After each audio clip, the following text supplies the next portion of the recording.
Hello student, क्या हाल है आप लोग का। पढ़ाई आप लोग कर रहे होंगे, ठीक है। तैयारी आप लोग की अच्छी चल रही होगी। अभी हम लोगों ने अपने चैनल में एक नया सेगमेंट शुरू किया है या हम लोग करने जा रहे हैं। आज उसका पहला टॉपिक है डिस्कशन का, और इस सेगमेंट का नाम है चर्चा में। ये जो सेगमेंट है, इस सेगमेंट का नाम है हमारा चर्चा में। तो ये सेगमेंट की जरूरत क्यों है और हम इसमें क्या करने वाले, पहले मैं इस पे बात करूं। ये सेगमेंट की जरूरत इसलिए है कि आप जो एग्जाम देने वाले हैं उस एग्जाम में आपको अंतरराष्ट्रीय, राष्ट्रीय, प्रादेशिक और किसी विशेष जानकारी की जरूरत हो तो हम उस पर बात कर सकें। निबंधात्मक हो सकता है ना, संक्षिप्त में चीजें हो सकती हैं, या हमको जब भी ऐसा लगेगा कि नहीं भाई ये जो टॉपिक है वो हमारे बच्चों के लिए जरूरी है तो हम उस पर बात करेंगे। ठीक। दूसरी चीज ये है कि कई बार जब हम पढ़ाई करते हैं तो पढ़ाई करते समय हमारा पूरा फोकस जो होता है वो सिर्फ सिलेबस पे होता है।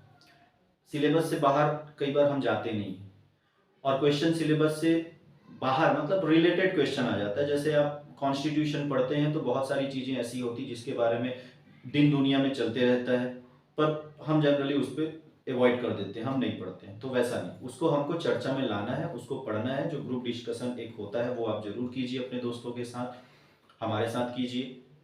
और हमारा जो चर्चा में है सेगमेंट, आप जब देखेंगे तो जरूर हमको बताइए कि ये सेगमेंट आपको कैसा लग रहा है, ठीक है। हम नई नई चीजें आपके लिए लाने की कोशिश करते रहेंगे इस सेगमेंट में। जो पढ़ाई का जो सेगमेंट चलता है वो तो हमारी तरफ से जो चल ही रहा है, बाद में इस सेगमेंट में हमारी पूरी कोशिश होगी कि हम अंतर्राष्ट्रीय मुद्दे भी आपसे थोड़े डिस्कस करें जितना जरूरी है, राष्ट्रीय मुद्दे भी डिस्कस करें, ठीक है, राज्य के मुद्दे भी हम डिस्कस करें, और ये सारे मुद्दे हम आपके सामने लाएं। तो आज का विषय है हमारा जेपीसी। आज चर्चा में हम लोग पढ़ते हैं जेपीसी। वर्तमान समय में इसकी बड़ी मांग हो रही है, सदन में बड़ा हंगामा चल रहा है। विपक्ष कह रहा है कि जेपीसी लाओ, जेपीसी लाओ, जेपीसी लाओ। विपक्ष के जितने बड़े बड़े नेता हैं, सदन की कार्यवाही बिल्कुल नहीं हो रही है ना, तो जेपीसी लाइए, जेपीसी लाइए, जेपीसी लाइए।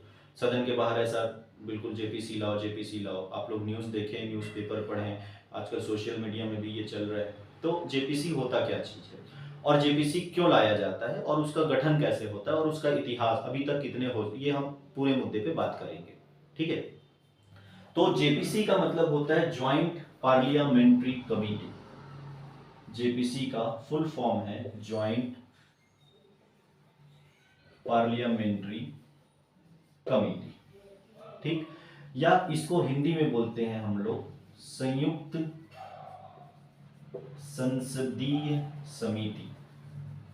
ये हिंदी में इसको बोला जाता है संयुक्त संसदीय समिति। तो पहली बात यह है कि ये मांग क्यों उठ रही है, जेपीसी की मांग क्यों उठ रही है। तो जेपीसी की मांग उठ रही है एक रिसर्च रिपोर्ट के आधार पे, और उस रिसर्च रिपोर्ट का नाम है हमारा Hindenburg research report. Hindenburg US की एक रिसर्च रिपोर्ट देने वाली संस्था है, और 2017 में ये बनाने वाले का नाम नेट एंडरसन। हालांकि ये बहुत ज़्यादा महत्वपूर्ण नहीं है, पर जानकारी के लिए मैं आपको बता देता हूँ। 2017 में ये हिंडनबर्ग बना, और तब से लेकर अब तक इसने कई ऐसी रिपोर्ट जारी की है जिससे कई देशों में वित्तीय अनियमितताओं का पता चला या कुछ गड़बड़ियों का पता चला, ठीक है। उसके आधार पर वहां की जो सरकार रही, उस सरकार ने उन वित्तीय अनियमितताओं को कम किया, या उससे संबंधित जो लोग थे उन पर कड़ा एक्शन लिया। अभी फिलहाल ये हिंडनबर्ग रिपोर्ट आया है अडानी समूह को लेकर। आप लोग जानते हैं गौतम अडानी, उनकी 7 कंपनी जो है वो शेयर मार्केट में सूचीबद्ध है। तो ये रिपोर्ट ये कहता है कि 3 साल में अडानी समूह ने अपनी पूंजी में $100 बिलियन की बढ़ोतरी की है, लगभग 819% के हिसाब से। तो कहीं ना कहीं हिंडनबर्ग रिपोर्ट जो है वो वित्तीय अनियमितताओं की बात कर रहा है।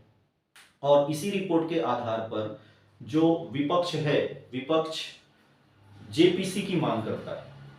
विपक्ष कह रहा है कि संयुक्त संसदीय समिति बने और संयुक्त संसदीय समिति बने और वो समिति इसकी जांच करे। ठीक है, ऐसा नहीं है कि ये संयुक्त संसदीय समिति पहली बार बन रहा है, इससे पहले भी संयुक्त संसदीय समिति बनी है लगभग 17 बार। पहली बार बना था बोफोर्स केस को लेकर 1987 में पहली बार ये बना था। ठीक है, तो ये बिल्कुल ऐसा यदि लग रहा है आपको कि पहली बार है तो ऐसा नहीं है, संयुक्त संसदीय समिति बनता है और इससे पहले भी बना हुआ है। जैसे 2G स्पेक्ट्रम घोटाला, आप कांग्रेस के समय में लोगों को लगा कि 2G स्पेक्ट्रम बहुत बड़ा घोटाला है ना, तो उसमें भी एक संसदीय संयुक्त समिति बनी थी। बोफोर्स कांड के लिए भी बना था। हर्षद मेहता शेयर घोटाला हुआ, उसमें भी बना था। इस तरीके से ये बनते रहता है। ठीक, अब संयुक्त संसदीय समिति क्यों बनना चाहिए ये बात मैंने आपको बताया। ठीक, संयुक्त संसदीय समिति का गठन कैसे होगा और ये क्या काम करता है। तो संयुक्त संसदीय समिति के गठन के लिए सबसे पहली बात, इसके लिए कोई संवैधानिक प्रावधान नहीं है ना। संयुक्त संसदीय समिति के बारे में आप जाके अपनी कॉन्स्टिट्यूशन के बुक में आर्टिकल ढूंढते मत बैठना, कोई इसके लिए कॉन्स्टिट्यूशनल प्रावधान इसमें नहीं मिलेगा।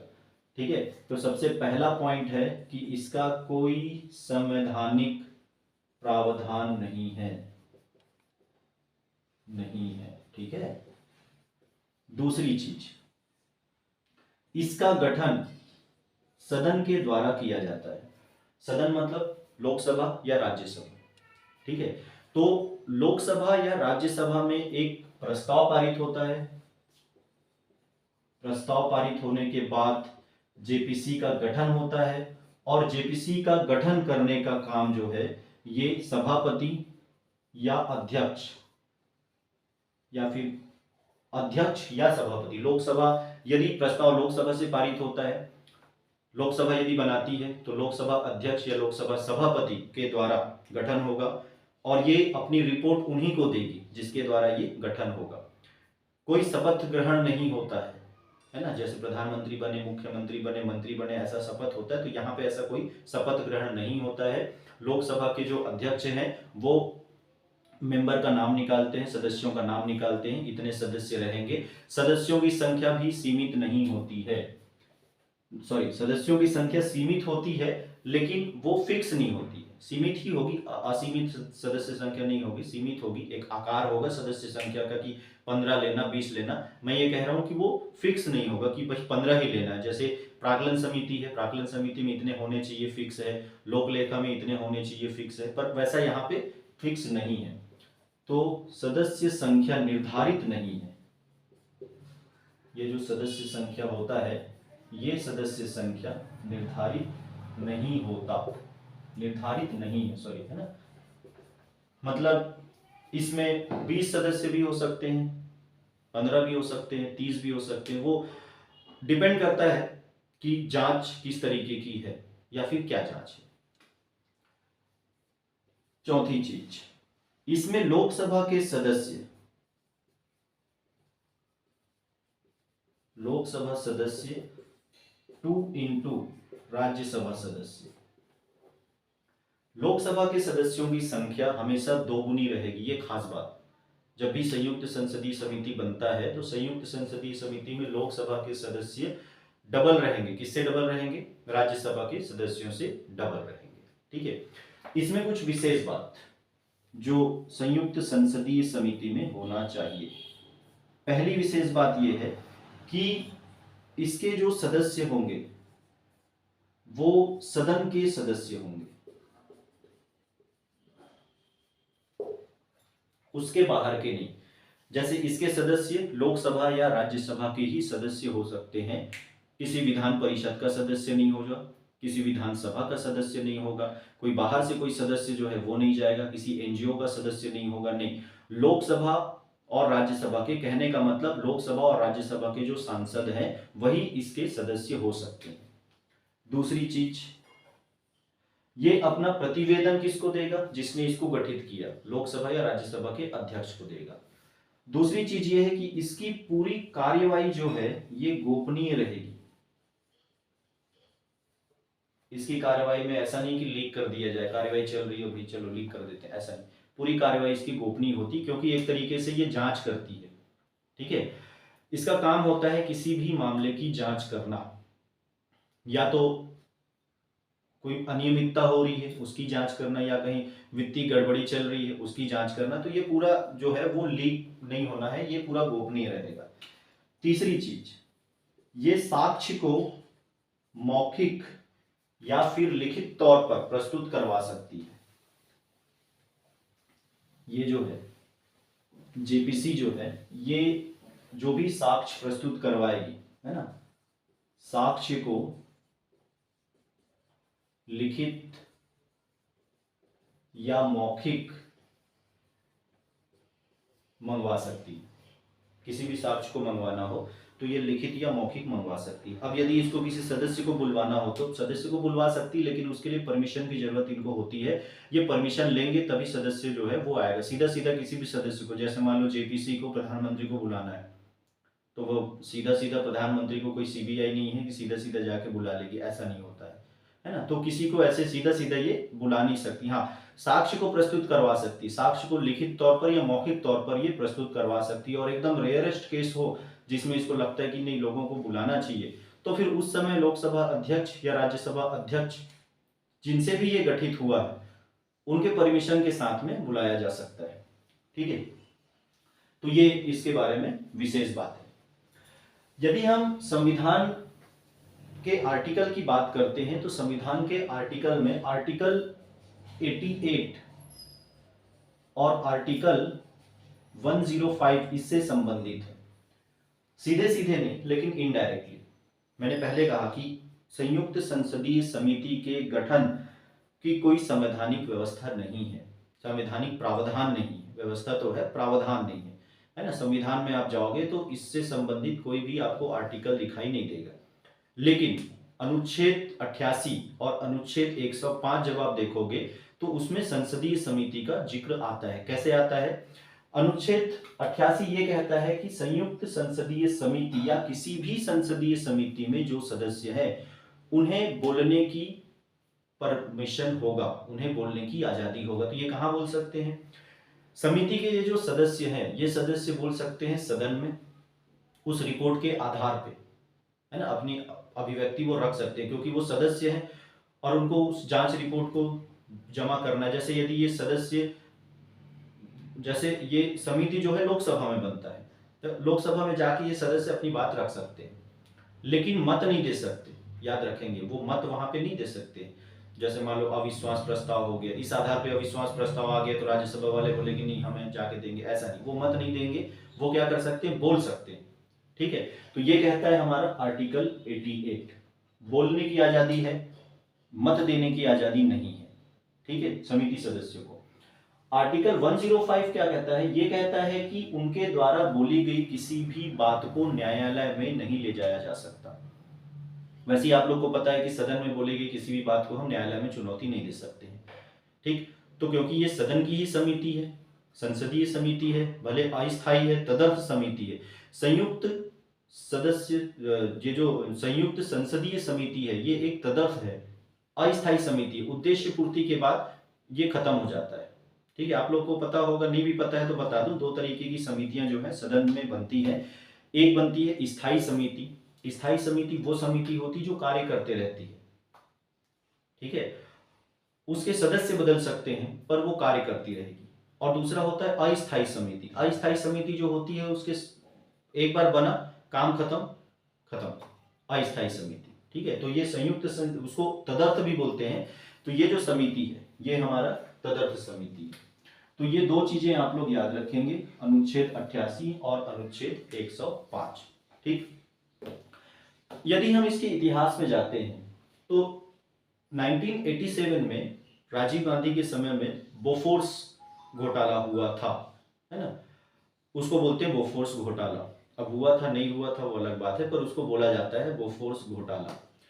तो उससे संबंधित एक समिति पहली बार बनाई गई थी, संयुक्त संसदीय समिति। वो पहली बार बना 1987 में। और अब तक जो, यदि हम इस समिति के इतिहास के बारे में बात करें तो पहली बार संयुक्त संसदीय समिति जो था वो 1987 में बना था बोफोर्स केस में। उसके बाद अभी तक लगभग 17 बार ये बन चुका है। 2G स्पेक्ट्रम केस में भी ये संयुक्त संसदीय समिति बना था। शेयर घोटाला जब हुआ था 1992 में एक शेयर, बहुत बड़ा शेयर घोटाला हुआ था, स्टाम्प ड्यूटी घोटाला हुआ था, तो उसमें भी ये संयुक्त संसदीय समिति बना है। ठीक है। पहली बार जांच समिति जो बनी थी, ये पहली बार बना था 1951 में H.C. मुदगल के समय, पर इसको संयुक्त संसदीय समिति नहीं माना गया। ये भी ऑप्शन हो सकता है, आपको थोड़ा सा जानकारी इसके बारे में भी रहना चाहिए। H.C. मुदगल एक सांसद सदस्य थे और उनको उनके आचरण को लेकर एक बनाई गई थी समिति, जांच समिति थी, अस्थायी समिति थी, तदर्थ समिति थी। ठीक है, पर उसको संयुक्त संसदीय समिति नहीं बोला गया। ठीक, लेकिन एक जांच समिति जरूर बनी थी। और पहली बार जो संयुक्त संसदीय समिति बना था वो 1987 में बना था। ठीक, इसके कार्य क्या क्या होते हैं, तो मैंने जैसा बताया कि ये जो संयुक्त संसदीय समिति है ये क्या कार्य करेगी, ये कार्य करती है वित्तीय अनियमितताओं की जांच करेगी, कहीं पैसे की गड़बड़ी तो नहीं हो रही है इसके बारे में बात करेगी, या जो हमारी कार्यपालिका है ना, या जो हमारी सरकार है उसके द्वारा कोई ऐसा कार्य तो नहीं हुआ है जो नहीं होना चाहिए, उसकी जांच करेगी। कुल मिला के ये एक जांच एजेंसी के जैसा काम करती है, लेकिन ये कार्य होने के बाद करती है। कुछ कुछ जांच एजेंसी जो होती है बिल्कुल निगरानी रखते हैं, जैसे जासूस होते हैं ना, ये जासूस नहीं है, ये कार्य होने के बाद उसकी जांच करेगी कि भाई कार्य तो हो चुका है। जैसे मैंने बता, अभी अडानी के बारे में जब बात हो रही है तो भाई उन 3 साल में इतना तो बढ़ चुका है, अब क्यों बढ़ा, कैसे बढ़ा, किस लिए बढ़ा, इसकी जांच करेगी। तो कार्य होने के बाद ये कार्य होता है, जांच का कार्य। तो एक तरीके से देखा जाए तो ये जो है नियंत्रण रखने का कार्य कर सकती है या करती है। सरकार जब कोई कार्य करेगी तो सरकार को एक डर रहता है कि हाँ, यदि हमने कहीं पे कुछ गड़बड़ी किया तो हमारे ऊपर एक जांच समिति तो रहेगी। ठीक है, सदन के द्वारा वो समिति का गठन किया जाता है, एक जांच समिति बनेगी। जैसे 2G स्पेक्ट्रम पे एक जांच समिति बनी थी, वो फोर्स पे बनी थी, तो इस तरीके से जांच समितियां बनती हैं और इस जांच समिति में बड़े बड़े लोग लपेटे में आते हैं, बड़े बड़े लोगों को ये अपने कंट्रोल में ले लेती है। ठीक है, ये जांच समिति की जब रिपोर्ट आती है तब पता चलता है पब्लिक को कि हाँ भाई ऐसा हो चुका है। तो ये जो जांच समिति है, ये जांच समिति क्या करती है, एक कड़ी के जैसा काम करती है, मीडिएटर बोलना चाहिए, एक चैन। किसके किसके बीच में, सरकार और पब्लिक के बीच में, क्योंकि हमने ही तो सरकार को बनाया। संविधान में जनता के लिए, जनता के द्वारा का जो शासन बनाया गया है उसके हिसाब से जनता ने ही सरकार को बनाया है, और सरकार जो भी कार्य करती है वो जनता के लिए करती है। तो जनता को ये तो पता चले कि सरकार ने क्या कार्य किया। अब जनता जाके सीधा सीधा सरकार से हिसाब किताब नहीं मांगती है, तो ये हिसाब किताब पता कैसे चलता है, इस तरीके की जो रिपोर्ट्स आती हैं, जांच समितियां जो होती है, वही जांच समिति हमको बताती है कि भाई हाँ सरकार ऐसा काम कर दी है। अब आप देख लो, है ना, कि अगले 5 साल बाद क्या करना है वो पब्लिक फिर निर्धारित कर लेती है, फिर पब्लिक के पास पावर आ जाता है, फिर पब्लिक देखती है कि हाँ भाई हमको अब क्या करना है। तो इस तरीके से सरकार थोड़ा सा डरी होती है कि नहीं भी उनको 5 साल बाद भी तो आना है, ऐसा तो नहीं कि सरकार आई 5 साल में फिर मामला खत्म, ऐसा नहीं, उनको आना है तो उनको जवाबदेही रहती है ना। इस तरीके से सरकार पे नियंत्रण और एक कड़ी, जैसे सदन और जो हमारा सदन है और पब्लिक के बीच में भी ये कड़ी का काम करती है। तो जो जेपीसी है, अब वो जेपीसी इस मामले में बनेगा कि नहीं बनेगा, इसका निर्धारण तो सदन के द्वारा होगा, इसका निर्धारण लोकसभा या राज्यसभा से होगा, प्रस्ताव के द्वारा होगा। पर यह जरूर है कि जब भी जेपीसी बनता है तो कहीं ना कहीं किसी न किसी रूप में वो जांच करती है, वित्तीय अनियमितताओं की जांच करेगी, या विधेयकों में कहीं कोई गड़बड़ी है उसकी जांच करेगी। जैसे एनआरसी से रिलेटेड संयुक्त संसदीय समिति भी बनी थी। कई बार ऐसा होता है कि जो सरकार है, जो पक्ष और विपक्ष की हम बात करें तो पक्ष जो है विपक्ष की बात नहीं मानना चाहती, सीधे सीधे नहीं मानना चाहती। ठीक है, विपक्ष कोई सुझाव देना चाहता है, पक्ष उस सुझाव को नहीं मानना चाहता है।